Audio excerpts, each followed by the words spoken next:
By 10 o'clock on the morning of March 3rd, 1943, 7 Japanese transships and 4 Japanese destroyers would be at the bottom of the Bismarck Sea. Nearly 3,000 enemy soldiers would be dead. The battle would last 15 minutes. The weapon that did it had been welded together by hand in a hangar in Australia by a man from Arkansas who did not know if wife and 4 old children were still alive. His name was Pappy Gun. This is his story, and the story of the 8-gun nose that Japan never expected. 6 in the morning, March 3rd, 1943. The Bismarck Sea is flat and gray, the color of gunmetal cooling after a long night. A low fog drifts across the water, thick enough to swallow the horizon, thin enough to let the first light bleed through. On the bridge of the destroyer Shirayuki, Rear Admiral Masatomi Kimura stands with his hands folded behind his back. He is 51 years old. His uniform is immaculate. His face is unreadable. Behind him, the officer of the watch murmurs coarse corrections in a voice barely louder than the wind, and Kimura listens without turning, the way a man listens to a familiar song. Around him, in a careful abatement, 7 more destroyers screen 8 transport ships. Nearly 7,000 soldiers of the 51st Division sleep or vomit or pray in the crowded holds below decks. Boys from Osaka and Sendai and Kumamoto who have been promised safe passage to Leh. Waiting for them, there is Lieutenant General Hatazo Adachi, commander of the 18th Army, a man whose position on New Guinea is dying by inches. Every rifle, every crate of rice, every man in this convoy is meant to keep him alive 1 week longer. Kimura believes he will deliver them. He has good reason to believe. The Imperial Navy has ruled these waters for over a year. American bombers have tried and failed to hit moving ships from 6,000 meters. Torpedo planes have to fly straight and slow and die easy. Kimura has personally briefed his gun crews on every American tactic he has seen. There are, he is certain, no more surprises left in this war. He is wrong. 400 miles to the south, in a hangar that still smells of eucalyptus smoke, 12 modified B-25 Mitchells are being fueled by ground crews who have not slept in 36 hours. Their noses are wrong. Their noses are ugly. Where the glass bombardier's canopy should be, there is only welded aluminum, painted olive drab, and 8 round holes. 8 holes. Like the eyes of something that has learned to see in a way no ship on Earth has learned to see back. To understand how those holes were cut, you have to go back 7 months. You have to go back to Brisbane in the Australian summer, when a 53-year-old general stepped off a transport plane into a war he had inherited from men who were losing it. His name was George Churchill Kenny.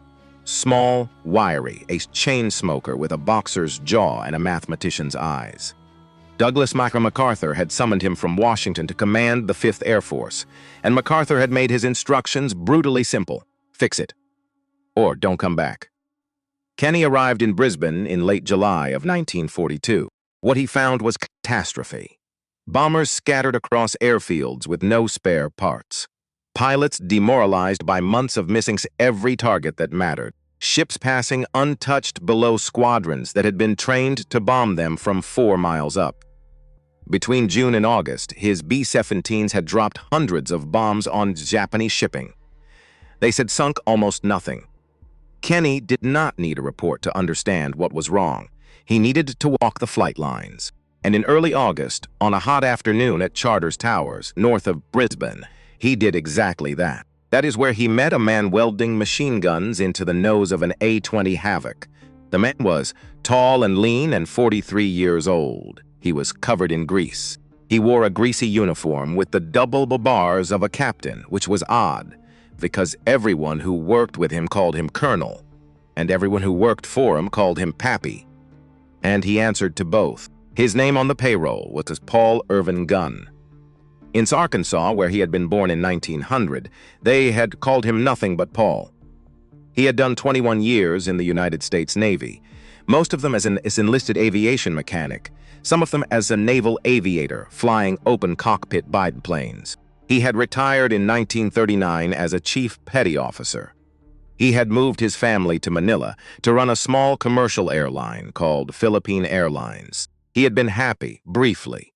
Then, on December 8, 1941, the Japanese had come. Kenny watched him work for perhaps a full minute before either man spoke.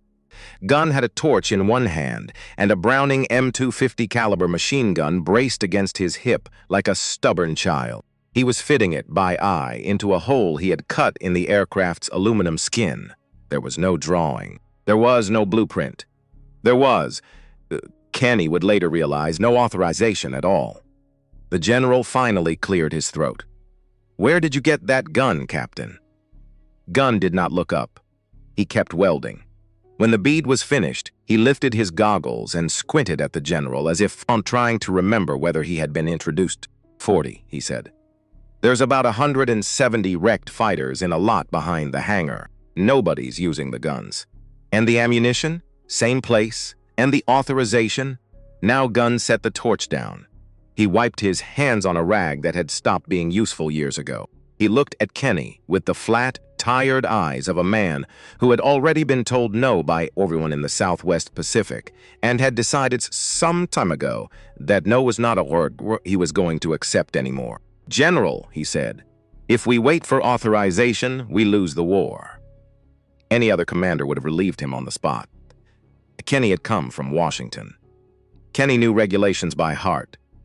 Kenny had spent 2 decades of his career watching men like Gunn get court-martialed for exactly this kind of insubordination. Instead, Kenny lit a cigarette.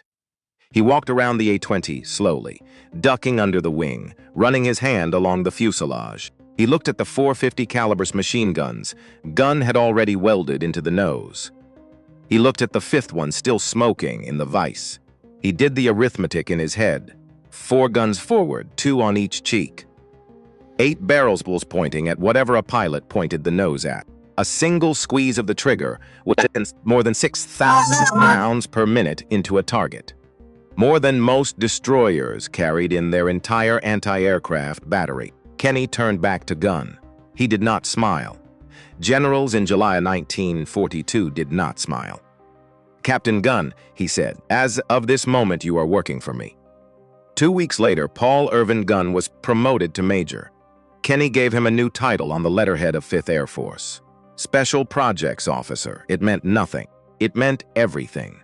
It meant that no colonel in Australia had the authority to stop him from cutting the nose off any bomber he wanted to modify. It meant that when the supply system said no .50 caliber machine guns were available, Gunn quietly send men to the fighter graveyard behind the hangar and take what he needed. It also meant Kenny now owned the consequences.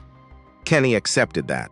Kenny had, in a single afternoon, decided to gamble the 5th Air Force on a former chief petty officer with an 8th grade approach to engineering and a rag in his back pocket. What Kenny did not know that first afternoon was why Pappy Gunn worked the way he worked, why he never slept, why he never went home, why he cursed in his sleep in the barracks, but cursed at his mechanics all day, and cursed at anyone who told him a modification could not be done by Tuesday. The reasons was named Polly Clara Louise Crosby Gunn, called Polly by everyone who loved her. Married to Paul on June 7, 1921, in a small Navy town in Florida. Mother of 4 children, 2 sons, 2 daughters. In December of 1941, when the Japanese had crossed the beaches of Luzon, Pappy Gunn had been flying medical evacuations from Manila. He had put Polly and the children into their small home in the city with a promise to come back for them. Then his squadron had been ordered south, and then the roads had been cut, and then the city had fallen. Polly and the 4 children had been rounded up by the Japanese in early January of 1942. Along with the other Americans still in Manila. They had been marched to a walled compound on the grounds of the University of Santo Tomas. They had disappeared behind those walls into a silence that had lasted, by that summer in Brisbane, 8 months. Gunn did not know if they were alive. He did not know if they were fed. He did not know if his youngest daughter Snir was small stuff to be carried, or if his Japanese dating her seasons, or any of them had survived the fever seasons in a camp built for a fraction of the people crammed into it. Every letter he wrote came back unopened. Every message through the Red Cross vanished into the same silence. So he worked, he welded, he cut, he scavenged 50 caliber machine guns from the ruined P-40s behind the hangar, because every gun he mounted in the nose of a bomber was one more chance to kill the men who had taken his family. It was not patriotism, it was not doctrine, it was not the American way of war. It was something older than all of that, and simpler and darker. He did not tell Kenny any of this that first afternoon. He did not have to. Kenny had already read the file. By the end of August, Gunn had modified 8 A-20s and sent them to the 3rd Attack Group. They flew their first strafing mission at Leh on the last day of August 1942, in coordination with B-25 Marauders of the 22nd Bomb Group. 2 weeks later, on September 12th, they hit a Japanese airfield at Buna and came home with photographs of enemy aircraft burning in neat rows on the ground. Kenny called Gunn back to Brisbane that same night. He put a hand on his shoulder and gave him a new order. 2 words. The 25. He meant the B-25 Mitchell. Larger, heavier, twin engine, longer range, designed to bomb from altitude like every other American bomber, not designed in any factory drawing anywhere to fly at wave-top height with 850 caliber machine guns bolted where the bombardier used to sit.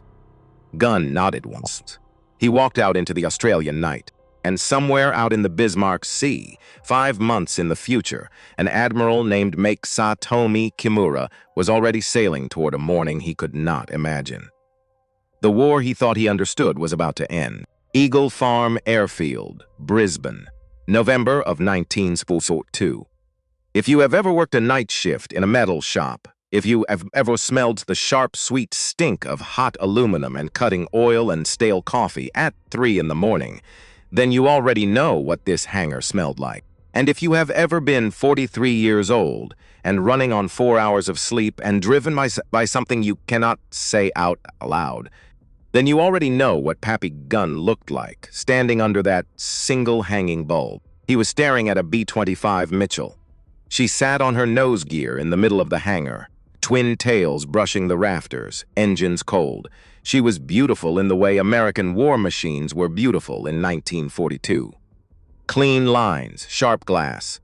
A bombardier's canopy in the nose like a greenhouse full of promises. She had come off the North American aviation line in Inglewood, California, only months before. She had been designed by careful men in white shirts to fly at 10,000 feet and drop bombs on things that did not move.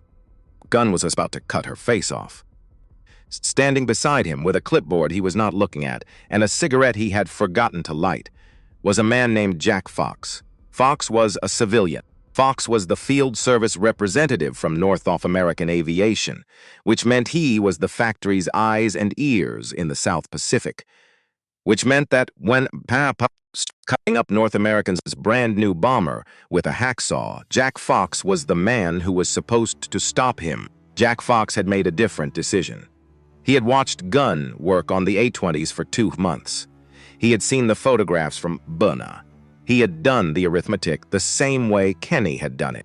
And on a night in early November, sitting across a folding table with a bottle of something clear that neither man asked about, Fox had said 7 words to Gunn that changed the course of the Pacific War. "I can get you the drawings quietly."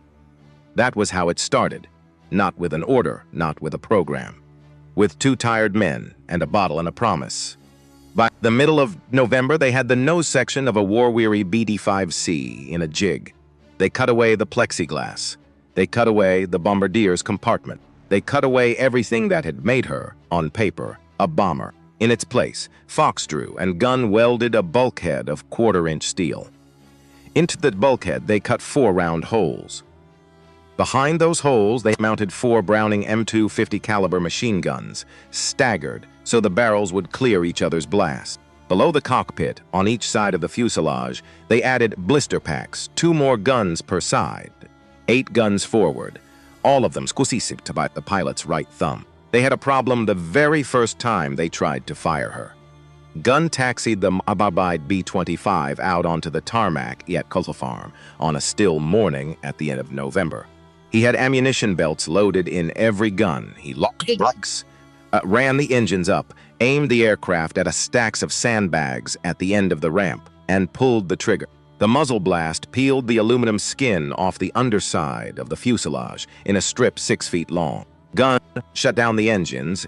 He climbed down. He walked around to look at the damage. Jack Fox came running out of the hangar with grease on his forearms and a wrench in his hand and stopped short when he saw what had happened. For a long moment, neither man said anything. Then Gunn looked at Fox, and Fox looked at Gunn, and Fox said quietly, "Blast tubes." They extended the barrels. They welded steel tubes past the propeller arc, so the shockwave would leave the aircraft before it could pull the skin off. They reinforced the fuselage panels around the blister packs with heavier gauge aluminum, riveted over the original skin. They tore the whole airplane apart and put her back together twice. By the middle of December, they had it right. Every one of those 8 guns came from the fighter graveyard behind the hangar. There was a problem with that, too. The problem had a name. He was a fighter squadron commander at a pursuit base outside Brisbane, and every 50-caliber machine salvage guns was, in his opinion, being stolen from a P-40 that some ground crew was trying to bring back to life. The colonel came to Eagle Farm on a Thursday afternoon in mid-November. He came with a jeep and 2 military policemen and a face like weather. He walked into the hangar and pointed at the pile of Browning guns on the concrete floor next to the B-25 and asked very quietly whose signature was on the transfer paperwork. Gunn did not stop welding. He lifted his goggles. He looked at the colonel the way a man looks at a mosquito. "There is no paperwork," Gunn said. The colonel stepped closer. He said something about court-martial. He said something about theft of property in a theater of war. Gunn set down the torch. "Colonel," he said, "your fighters have been on the ground for 6 weeks waiting for parts that aren't coming. My bomber's was going to fly next month. Every gun you see on this floor was taken off a wreck. Every wreck was already stripped of anything that would let it fly. If you want to write me up, but do it after we sink some ships." He picked up the torch again. He put the goggles back down. He went back to work. He stood there for a long moment. Then he turned around, got in his jeep, and drove back to his own base. He never filed the paperwork. He also, according to men who were in the hangar that afternoon, never spoke to Pappy Gunn again for the rest of the war. That was in November. By the middle of December, the first modified B-25C was ready for her flight test. Gunn flew her himself. He took her up alone at dawn. He climbed half to 5,000 feet over Moreton Bay. He rolled in on the wreck of an old steamer that had been rusting on a reef for 20 years and squeezed the trigger. The aircraft shook like a tin roof in a hailstorm. Empty brass cartridges fell out of the ejection chutes in a solid stream. 8 lines of tracer reached out from the nose of the Mitchell and converged on the rusted hulk at a range of 600 yards. The old steamer, which had survived 20 years of Australian weather, came apart in 7 seconds. Gunn landed. He climbed down out of the cockpit. He walked over to Jack Fox, who was standing on the tarmac with his cigarette finally lit. And he said one sentence, "Get me 11 more." That was the beginning. There is a photograph from that week.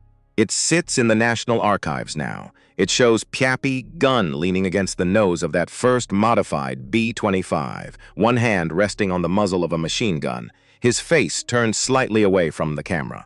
His eyes are tired. His mouth is not smiling. He looks like a man who has just built the thing that will bring his family home. He looks like a man who does not yet believe it. Every night that month, when the last mechanic had gone to bed, Gunn stayed in the hangar and wrote letters to his wife. "Polly," they began, "my darling." He wrote about the weather. He wrote about the boys' school. He wrote as if she were sitting at a kitchen table in Manila reading them, as if the war had not happened. Then, at the bottom of each letter, he wrote the date, and he folded the letter, and he put it in a wooden crate beside his cot with all the other letters he had written since January. None of them had ever been mailed. None of them had anywhere to go. By the middle of January, the 5th Air Force had a full squadron of modified B-25. They needed pilots. They needed, more specifically, one particular pilot. His name was Edward Larner. He was 29 years old, tall and dark-haired, with the kind that made older officers uneasy. He had come out of Barksdale Field in Louisiana in 1941 with 800 hours in his logbook and a reputation for flying too low. In August of 1942, he had been transferred to the 3rd Bomb Group in the South Pacific, and inside of 2 months, every man in the group knew his name. He had flown an A-20 under a wire strung across a river valley on a dare. He had come home from missions with palm fronds stuck in the leading edges of his wings. Kenny had heard about him and had said, in a briefing, his aides tried to keep quiet. "Get me more like that one." On New Year's Eve 1942, the man who commanded the 90th Bomb Squadron was Captain William "Red" Johnson. Red Johnson was liked by everyone. He was a careful pilot. He was the kind of officer a squadron needs when it is being asked to do something impossible and new. On the last day of 1942, Red Johnson took off on a routine transit flight from Townsville. He flew into Eastham Cell that swallowed him. The wreckage was found weeks later, high on a ridge, engines still buried in the earth. The 90th Bomb Squadron began 1943 without a commander and without hope. Kefini gave them Ed Larner. Men of the 90th did not know what to make of him at first. He was younger than several of his flight leaders. He did not brief the way a squadron commander was supposed to brief. He would stand at the front of the tent with his hands in his pockets and say, "The Japs are moving ships up the coast. We are going to hit them so low we can read the name off the bow." But the men saw him fly. They saw a pilot did not seem to believe he could die, and in a squadron that had spent 2 months burying its own leader, that was enough. Larner took his pilots out to Port Moresby in early February. He put them in the new modified B-25s. He pointed at the putzed hulk of the SS Pruth, a merchant ship that had run aground on a reef outside the harbor before the war, and he told them to practice. They practiced strafing at 50 feet. They practiced skipping across the flat water, like flat stones on a farm pond. They practiced diving on the wreck from 3 miles out and pulling up so late that the gunners could see the Pruths in the Pruth's decking as they roared past. They lost 1 aircraft in training. The pilot, a young lieutenant from Ohio, misjudged his pull-up and clipped the water with a wingtip and cartwheeled into the reef at 300 miles an hour. The wreckage burned for a full afternoon. They buried what they could find of him the next morning. They flew again that same afternoon. They practiced until they hated the wreck. They practiced until they loved the wreck. They practiced until, one morning in mid-February, Kenny himself came out to watch them. I saw a couple of them practicing on the old wreck on the reef outside Port Moresby. And he would write later, "They didn't miss. It was pretty shooting and pretty skip bombing." They were not the only Americans working on the problem. 300 miles up the coast, a 32-year-old major from the 43rd Bomb Group had been fighting the same war a different way. His name was William Garland Ben. He was a slender man with dark eyes and a habit of speaking softly to men who were louder than he was. In July of 1942, on a Pan-American clipper crossing the Pacific to take up his new assignment, Bill Ben had sat down next to George Kenny and, over a bad meal at 30,000 feet, had explained to his new commander a theory. Bombs, Ben had said, could be made to skip. You released them low, you released them fast. You released them at just the right height above the water, and they would strike the surface at an angle so shallow that they would ricochet off it the way a smooth stone ricochets off a pond, and they would bounce forward 2, 3, 4 times, and they would slam into the side of a ship at exactly the waterline. Kenny had listened. Kenny had said, "Prove it." Ben had proven it. He had done it first with a Martin B-26 at Nandi in the Fiji Islands. He had begun with B-17s out of Port Moresby.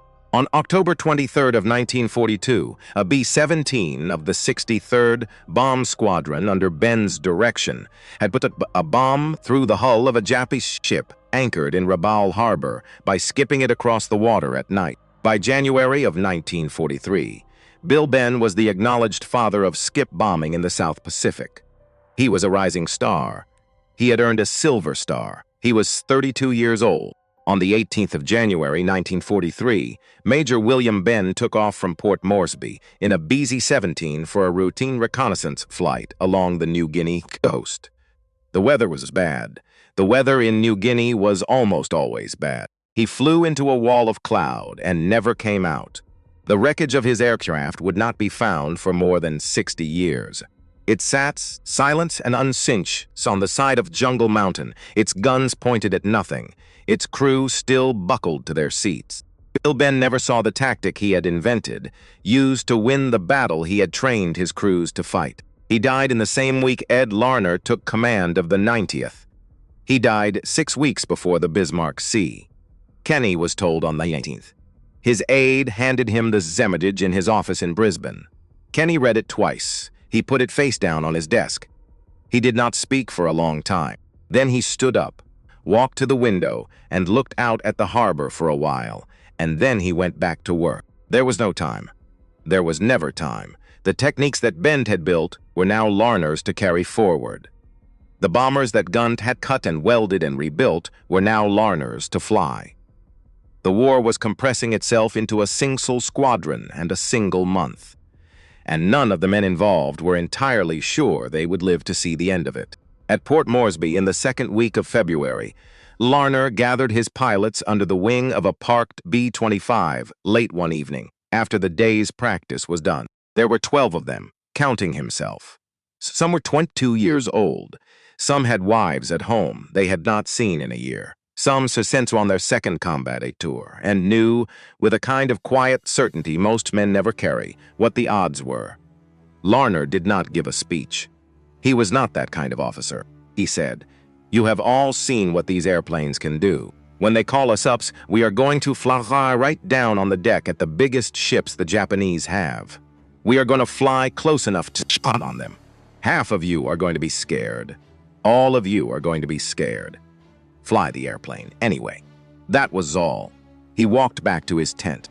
On the 25th of February, in a small windowless room in Melbourne, an American signals officer understood slowly what he was reading. The message was an operational order. The Japanese 8th Fleet was going to escort a convoy of 8 transport ships and 8 destroyers from Rabaul, on the island of New Britain, to Lae on the north coast of New Guinea. The transports would carry the entire 51st Division, nearly 7,000 men, to reinforce Lieutenant General Adachi at Lae. The convoys would sail on the last day of February. It would arrive around the 4th of March. The information moved fast. It moved through channels that no Japanese officer would ever suspect existed. It moved from Melbourne to Brisbane to Kenny's desk within hours. Kenny read the intercept, and he called for Ed Larner, and he called for the commanders of the 3rd Bomb Group and the 43rd Bomb Group and the 38th Bomb Group and the Royal Australian Air Force. He laid the intercept on the table. He put his finger on the map.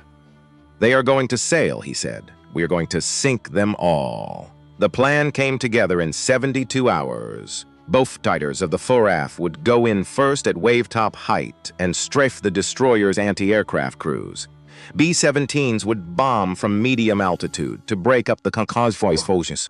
And then Ed Larner's 90th Bomb Squadron, in 12 modified B-25s that had been welded together by hand in a hangar at Eagle Farm, would come in over the waves at 50 feet and finish it. On the 1st of March, weather closed in over the Bismarck Sea. Low cloud, rains, visibility measured in yards. The convoy for a full sailed from Rabaul on schedule, and for a full day, the 5th Air Force could not find it. Search aircraft flew for 11 straight hours on the 1st of March. They flew grid patterns across gray water under gray sky and saw nothing. A B-24 out of Port Moresby got a radar contact at midday, lost it in a rain squall, got it back for a moment, lost it again. Radio intercepts confirmed the convoy was moving, but nobody could see it. Kenny sat in his operations room in Brisbane and smoked cigarette after another. Lars sat in his tent at Dobadura and cleaned his sidearm 3 times. At Eagle Farm, Pappy Gunn worked through the night on a 13th modified B-25, a spare, in case one of Larner's aircraft went down before the mission. He did not sleep. He did not eat. Jack Fox brought him a sandwich around 2 in the morning, and Gunn did not look up from the welding torch. The 2nd of March, the weather broke enough for a flight of B-17s to make a run at the convoy from high altitude. They dropped their bombs through gaps in the cloud. Almost all of the bombs missed. One of them, by luck rather than skill, punched through the deck of a transport called the Kyokusei Maru. The transport burned and rolled and sank into the grease, taking with it several hundred men. One ship, one transport out of 8. The rest of the convoy sailed on unshaken. That night at Port Moresby, Ed Larner walked to the operations tent and stood in front of the map. His flight leaders came in one by one and stood behind him. Nobody spoke. Everyone understood. The weather forecast for the 3rd of March was clear. One ship was not enough. 6,000 soldiers were still on the water in 7 transports, guarded by 7 destroyers. If those men reached Lay A, the campaign for New Guinea would grind on for months. If those men did not reach Lay A, the war in the Southwest Pacific would change. The 8-gun noses had been welded. The pilots had been trained. The tactic had been proven at a cost that already included Bill Benn on a mountainside and Red Johnson in a ravine and a young lieutenant from Ohio on a reef outside Port Moresby. Everything Pappy Gunn had built in a hangar in Brisbane. Everything George Kenney had gambled his career on. Everything Ed Larner's 29 years had led him toward was going to come down to one morning. The morning was tomorrow. At Dobodura, Ed Larner lay in his cot with his eyes open. He did not sleep. He listened to the sound of the ground crew running up an engine on the flight line, testing magnetos in the dark. He thought about his wife back in the States and about his 2 daughters. He thought about Red Johnson. He thought about Bill Benn on his mountainside. At Brisbane, Pappy Gunn walked out of the hangar at 3 in the morning and stood on the tarmac and looked up at a sky full of stars that were the wrong stars, the southern stars, the stars a man from Arkansas is not supposed to see. Somewhere north of him, in a walled compound in a city his country did not yet hold, his wife and 4 children were sleeping if they were still alive to sleep. He did not know. He would not know for 2 more years. At Dobodura, the fuel trucks began moving toward the flight line. It was 5 in the morning.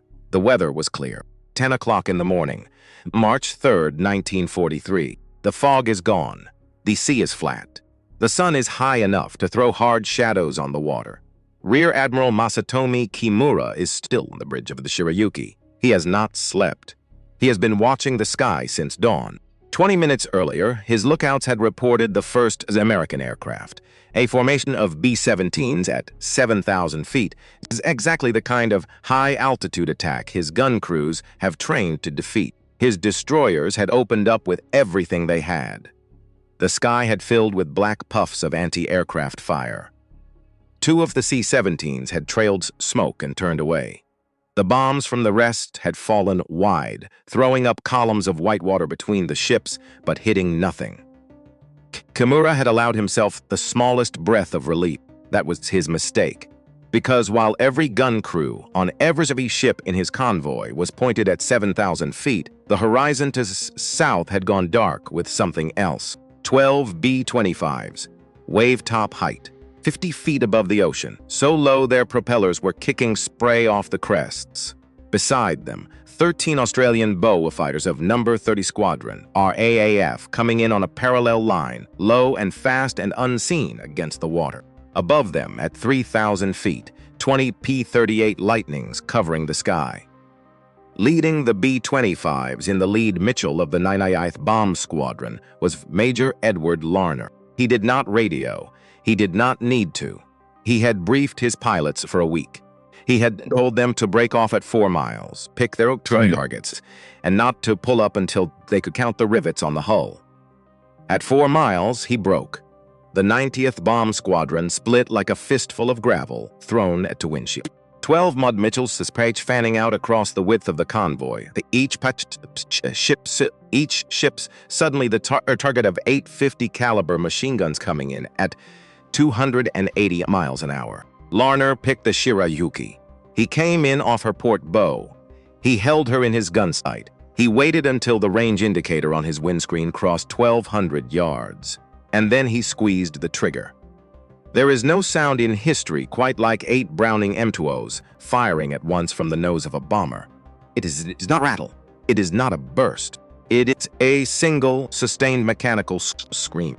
6,800 rounds a minute, leaving the aircraft in a solid stream. And on the receiving end of the stream, on the bridge of the destroyer Shirayuki, Rear Admiral Masatomi Kimura had perhaps a second and a half to understand what was happening to him. The bridge windows exploded inward. The helmsman was cut in half where he stood. The navigation officer went in a spray that painted the chart table. The armor plating around the wheelhouse, designed to stop shell fragments from surface engagements, did nothing at all against 50 caliber armor-piercing rounds fired at point-blank range. The rounds went through the steel plate, though a nail goes through pine. They went through the men behind the steel plate the way a nail goes through nothing at all. Kimura was thrown to the deck by a round that struck the bulkhead 6 inches above his head. He lay there, deafened, bleeding from a gash on his forehead, listening to the sound of his own flagship dying around him. He never saw Larner release the bombs. 2 500-pound bombs, 5-second delay fuses, dropped at 50 feet and 300 yards from the target.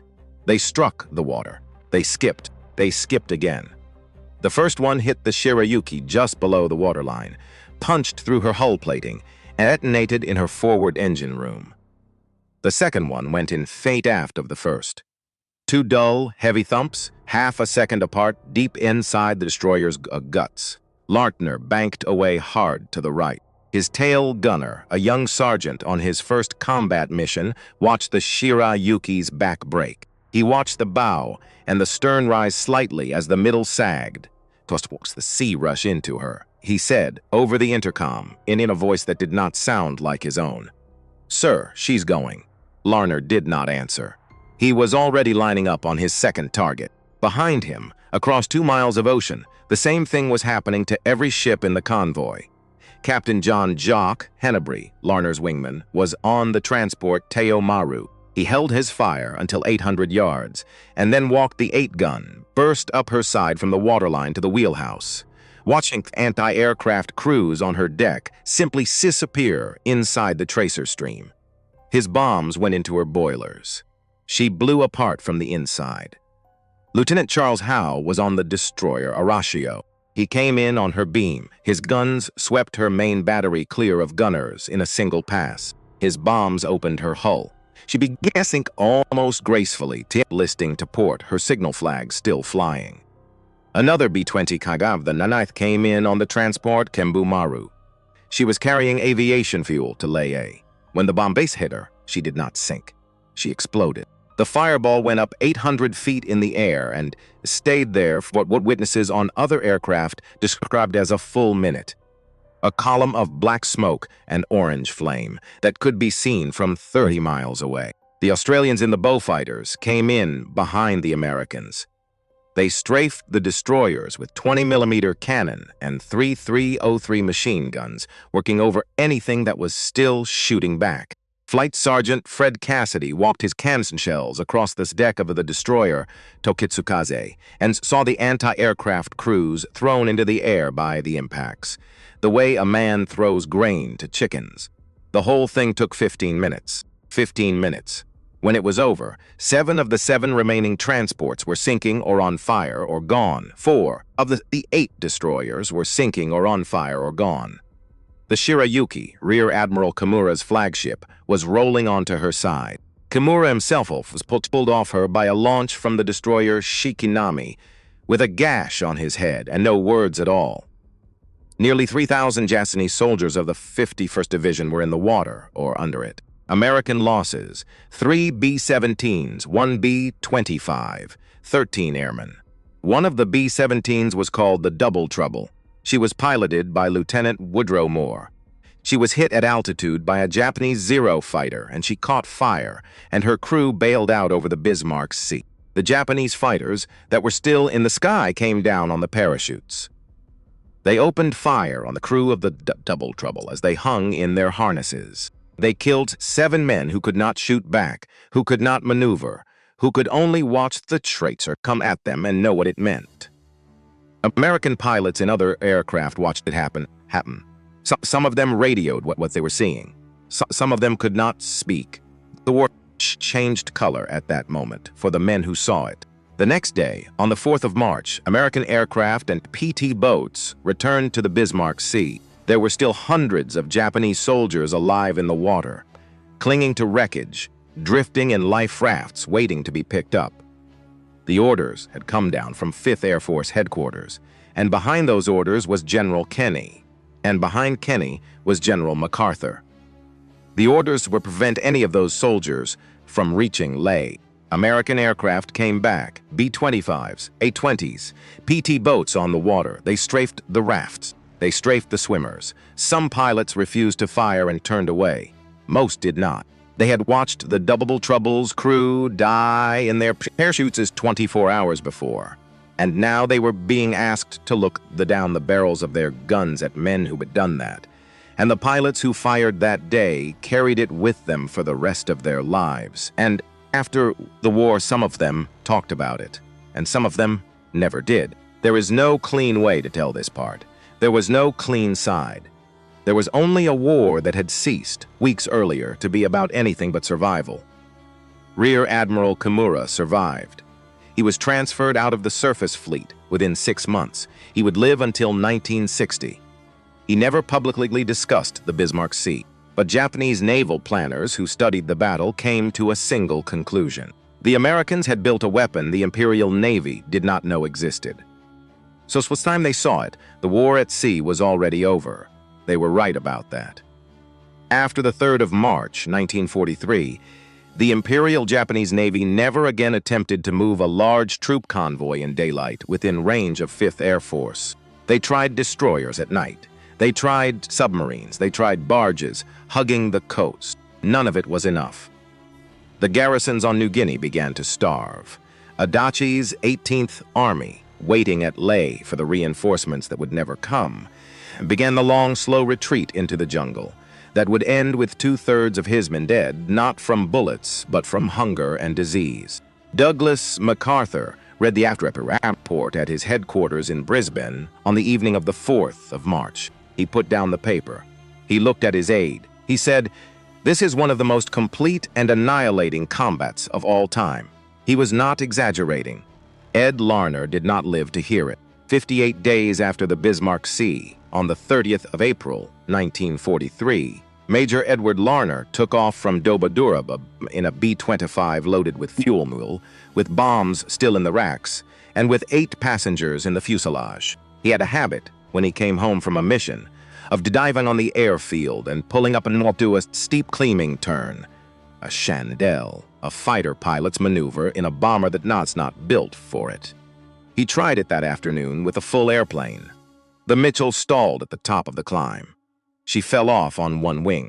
She went into a flat spin at 400 feet, and there is no recovering a B-25 from a flat spin at 400 feet. She hit the runway.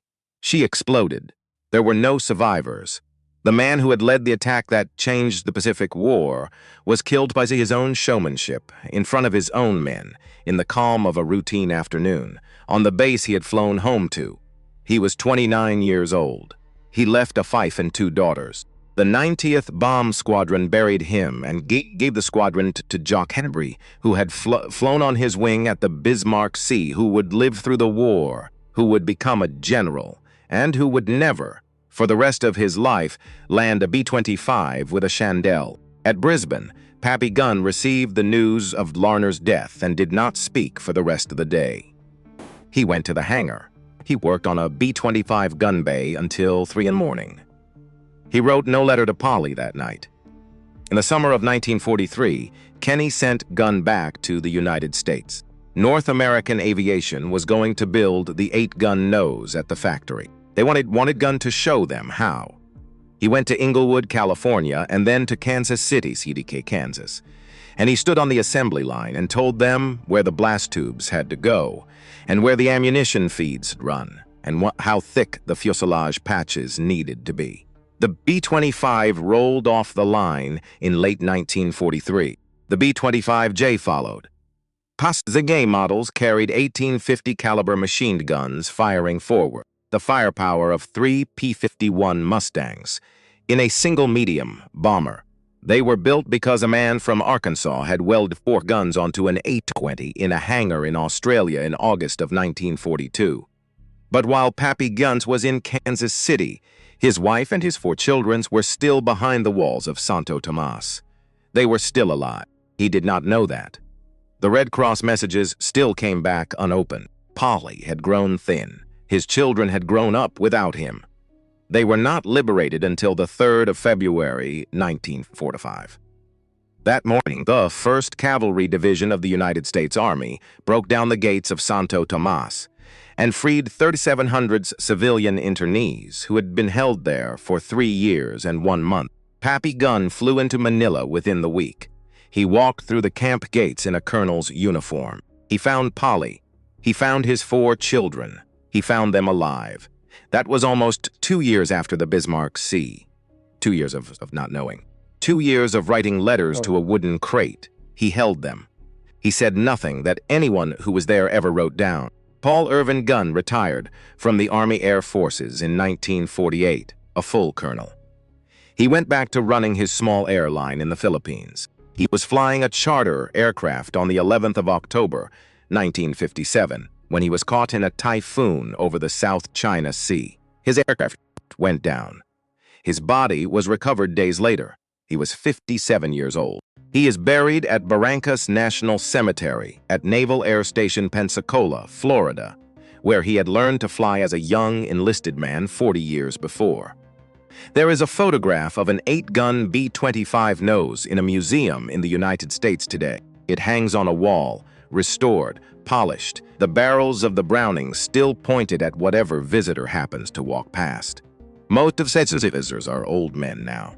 Some of them served. Some of them lost brothers in the Pacific. They stand in front of the nose, and they look at those 8 round holes, and they do not always know what they are looking at. What they are looking at is what a father built when he did not know if his family was still alive.